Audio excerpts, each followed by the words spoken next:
Party NTR NTR వర్ధిల్లాలి Telugu Desam party వర్ధిల్లాలి జోహార్ ఎన్టీఆర్ జోహార్ జోహార్ ఎన్టీఆర్ జోహార్ జోహార్ ఎన్టీఆర్ జోహార్. నారా లోకేష్ బాబు గారి యువగళం పాదయాత్ర అప్రతిహతంగా ముందుకు సాగుతూ ఉంది. ఒక ప్రభంజనంలాగా ముందుకు సాగుతూ ఉంది.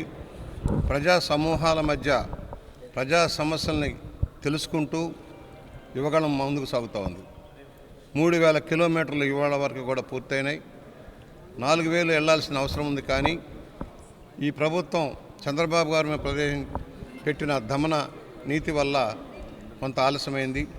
అయినా కూడా విశాఖపట్నం దాకా 20వ తారీఖు వరకు కూడా విశాఖపట్నం దాకా పాదయాత్ర కొనసాగించాలని నిర్ణయం చేయటం, అనూహ్యమైన స్పందన, అనేక వర్గాల వారు, అనేక వృత్తుల వారు, అనేక సమస్యలతో ఉద్యోగుల దగ్గర నుంచి కార్మికులు, కర్షకులు ఒకళ్ళ అనేక సమస్యలకు రెడ్రెస్లు చేసుకుంటూ, సమస్యలు అర్థం చేసుకుంటూ, అవగాహన చేసుకుంటూ, ప్రభుత్వం వచ్చాక ఏ విధంగా వాటిని పరిష్కారం చేయాలి, ఏ విధంగా అభివృద్ధి చేయాలి, సంక్షేమాన్ని అభివృద్ధిని ఒక గాటగట్టి పేదరిక నిర్మూలనకు ఏ విధంగా ముందుకు సాగాలనే ఆలోచనతో యువగళం ముందుకు సాగుతోంది. లోకేష్ గారి యొక్క పరిణతి చెందిన రాజకీయ నాయకత్వం ఇక్కడ కనపడుతూ ఉంది. అందరినీ కలుపుగోలుగా పలకరిస్తూ ఆప్యాయంతంగా దగ్గరకు తీసుకుంటూ ముందుకు సాగుతూ ఉన్నారు. ఎవరూ ఊహించిన పరిణామం ఇది. జనవరిలో పర్యటన మొదలుపెట్టినప్పుడు ప్రభుత్వం ఎన్నో అడ్డంకులు కల్పించింది. ఇవాళ అన్ని అడ్డంకులను అధిగమించి రాత్రనక కష్టానక కాళ్ళకు బొబ్బలెక్కుతున్నా కూడా నవ్వుతూ ప్రజల మధ్యకి వెళ్ళడం చరిత్రాత్మక నిదర్శనం. వాళ్ళు ఒకటే చెబుతున్నాం, ఈ రాక్షస పాలన అంతం చేయటం కోసం, రాష్ట్రాన్ని సుభిక్షంగా మార్చడం కోసం,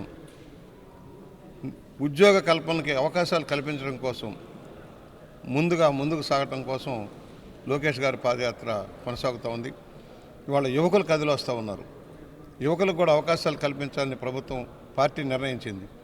ఇవాళ ఒకటే కోరుతున్నాం, ప్రజలకు విజ్ఞప్తి చేస్తున్నాం. ఈ అరాచక ఆటవిక పరిపాలన వల్ల 20 సంవత్సరాలు ఈ రాష్ట్రం వెనకబడిపోయింది. అసలే విభజన వల్ల నష్టపోయాం. ఈ ప్రభుత్వ అసమర్థ విధానాల వల్ల, ముఖ్యమంత్రి చేతగాని తన వల్ల ప్రజలు ఇక్కట్ల పాలైపోతున్నారు. రాష్ట్రం అంధకార బంధురమైపోతూ ఉంది. అవినీతి విశృంఖలంగా ఉంది. భారతదేశంలో ఎక్కడ లేనంత అవినీతి ఈ రాష్ట్రంలో ఉంది. రైతుల ఆత్మహత్యలు పెరుగుతున్నాయి. బాధితులు పెరిగిపోతూ ఉన్నారు. దీనికి పరిష్కారం తెలుగుదేశం రావటం. దీనికోసం ఇవాళ లోకేష్ గారి పాదయాత్రకు వస్తున్న అపూర్వ స్పందనని ఇవాళ ఇక్కడ నాగా శ్రావణ్ గారు సారథ్యంలో 3000 కిలోమీటర్లు పాదయాత్ర సందర్భంగా వారు కేక్ కట్ చేశారు. వారికి అభినందనలు. యువకులకి మార్గదర్శనం ఇస్తున్న లోకేష్ గారికి కూడా అభినందనలు తెలియజేస్తూ మరెన్నో కార్యక్రమాలు చేపట్టి తిరిగి తెలుగుదేశం పార్టీ అధికారంలో రావడం కోసం, వచ్చిన తర్వాత ఏ విధంగా ఖచ్చితమైన ప్రణాళికాబద్ధంగా అభివృద్ధి చేయాలన్న నిర్దిష్ట లక్ష్యంలో ముందుకు సాగడం కోసం, అన్ని వర్గాల ప్రజల ఆకాంక్షలు నెరవేర్చడం కోసం కృషి చేస్తామని మనవి చేస్తున్నాం. ఈ యువగళ యాత్ర 3000 కిలోమీటర్లు పూర్తి చేసుకున్న సందర్భంగా ఇది ఒక పండగ వాతావరణంలో, ఉత్సాహ వాతావరణంలో తెలుగుదేశం పార్టీ శ్రేణులు అందరూ కూడా ఆనందాన్ని పంచుకుంటున్నారు. మరి యువగళం యాత్ర ఆంధ్ర రాష్ట్రంలో చరిత్రలో ఎక్కడా లేని విధంగా, ఎప్పుడూ లేని విధంగా మరి నారా లోకేష్ గారు, ఆయనతో కూడా నేను కొన్ని రోజులు నడిచాను, చాలా చోట్ల నడిచాను. చాలా అవలీలగా ఆయన ఈ పాదయాత్రని పూనుకున్నారు. చాలా చక్కగా అందరితో మమేకమై, ప్రజల్లో మమేకమై సమస్యలు తెలుసుకోవడానికి ప్రయత్నం చేశారు. అన్ని సామాజిక వర్గాల్ని, ఎక్కడ ఏ సామాజిక వర్గం అధికంగా ఉంటారో వాళ్ళతో సమావేశం ఏర్పాటు చేసుకున్నారు. వాళ్ళ సాధక బాధలు తెలుసుకున్నారు.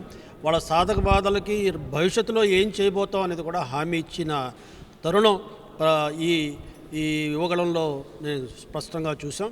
కాబట్టి ప్రజలకి ఈరోజు తెలుగుదేశం పార్టీ లేకపోవడంలో ఉన్న ఇబ్బంది ఏంటో తెలిసింది. రేపు భవిష్యత్తులో తెలుగుదేశం పార్టీ వస్తే ఏం చేస్తుందనే భరోసా కూడా ఈ యువగళం ద్వారా దొరికింది.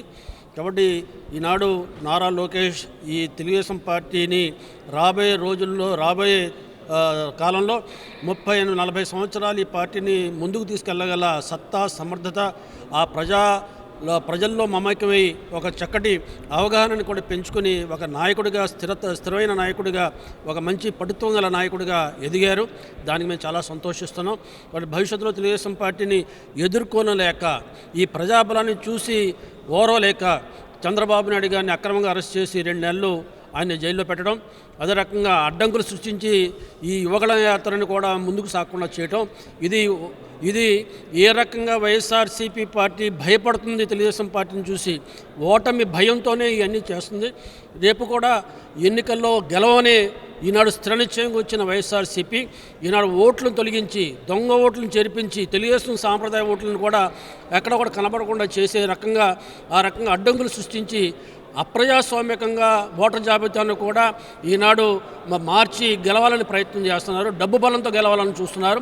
అదే రకంగా భవిష్యత్తులో రౌడీజంతో కూడా బూతులను క్యాప్చర్ చేసే రకంగా కూడా ఆలోచన చేసి ఎట్టి పరిస్థితుల్లో గెలిపే ధ్యేయంగా మరి అరాచకంగా అప్రజాస్వామ్యకంగా ఈ రాబోయే రోజుల్లో తెలుగుదేశం పార్టీని ఎదుర్కొనలేక, ప్రజాస్వామ్యతంగా ఎదుర్కొనలేక ఈ రకమైన పరిస్థితులు దాపరించే ఆలోచన కూడా ఈ వైఎస్ఆర్సీపీ చేస్తుందంటే తెలుగుదేశం పార్టీని చూసి వైఎస్ఆర్సీపీ భయపడుతుంది, ఓటమి భయపట్టుకుంది. అందుకని ఈ రకమైన కార్యక్రమాలకు పూనుకుంటుందని సందర్భంగా మనం చేస్తున్నాం. మీరందరూ చూస్తున్నారు, గత 4.5 సంవత్సరాలుగా ఒక సైకో పాలన ఆంధ్రప్రదేశ్లో ఉంది. ఆ సైకో పాలన అంతమొందించాలని చెప్పి నారా లోకేష్ గారి పాదయాత్ర మొదలుపెడతాం అందరం చూసాం. ఈ సంవత్సరం జనవరి 27ని పాదయాత్ర మొదలుపెట్టినాక అనేక ఇబ్బందులు పెట్టారు ఆయన ప్రజాస్వామికంగా, ఒక ప్రజావంతంగా యువతకు ఒక గొంతు వినిపించాలి అని చెప్పి యువతకు ఉన్న కష్టాల మీద మాట్లాడాలి, పోరాడాలి. ఇవాళ రాష్ట్రం మొత్తం యువత ఉద్యోగాలు లేక నిరుత్సాహపడిపోయి ఉన్నారు. వాళ్ళందరికీ కూడా గంజాయి అని అలవాటు చేసి ఇవాళ ఆంధ్రప్రదేశ్ యువత బాగా నిరుత్సాహంలో ఉన్న టైంలో వాళ్ళకు కొత్త జోష్ తీసుకురావడం కోసం, వాళ్ళకు గొంతు కావడం కోసం, వాళ్ళ సమస్యల మీద పోరాడటం కోసం నారా లోకేష్ గారు పాదయాత్ర స్టార్ట్ చేశారు యోగాలం అని చెప్పి మనందరం కూడా చూసాం. గత 250 రోజులు ఆయనకు అనేకమైన కష్టాలు చేశారు. ఆయన స్టూలు లాక్కున్నారు, ఆయన మీద కేసులు పెట్టారు, జీవోలు తీసుకొచ్చారు. ఎన్ని చేసినా వాళ్ళు ఆయన ఆపలేకపోయారు. చివరికి ఆఖరికి చంద్రబాబు నాయుడు గారు అరెస్ట్ కూడా చేశారు. అయినా సరే ఢిల్లీ దాకా వెళ్ళి ఒక ధర్మయుద్ధం చేసి చంద్రబాబు నాయుడు గారిని బయటికి తీసుకొచ్చి మళ్ళీ వాళ్ళ నారా లోకేష్ గారు పాదయాత్ర మొదలుపెట్టి పాదయాత్ర చేస్తున్న సమయంలో 3000 కిలోమీటర్లు వాళ్ళు పూర్తి చేసుకున్నారు.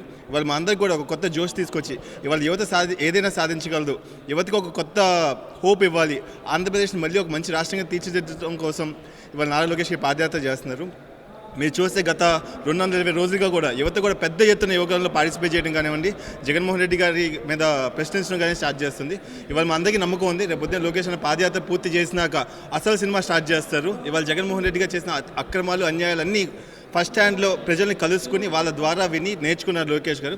ఇవాళ ప్రశ్నలు కూడా ప్రభుత్వంలో గట్టిగా తీసుకెళ్తారు, పోరాడతారు. మా అందరి కోసం కూడా ఒక మంచి ప్రణాళికతో రేపు లోకేష్ వస్తే మేము అందరం నమ్ముతున్నాము. మేమందరం కూడా లోకేష్ అంతో పాటు ఉంటాం. ఈ సైకో పాలన అంతం చేసి మంచి ప్రభుత్వాన్ని స్థాపించడం కోసం మేము అందరం పోరాడతాం అందరితో కలిసి.